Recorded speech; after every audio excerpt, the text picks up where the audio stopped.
પૂર્વ પશ્ચિમ નડિયાદને જોડતા શ્રેયસ ઓવરબ્રિજને ખેડાના સાંસદ શ્રી દેવસિંહ ચૌહાણ અને નડિયાદના ધારાસભ્ય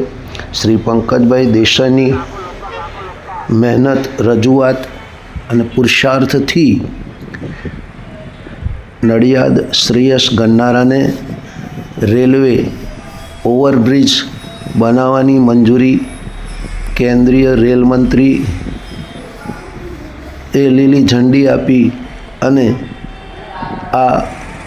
ઓવરબ્રિજને મંજૂરી આપી અને કાર્ય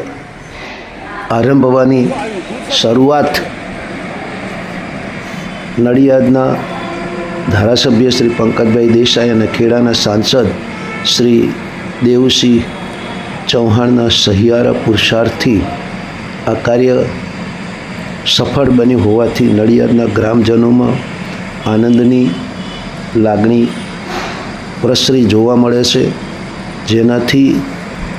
ટ્રાફિકની સમસ્યા હલ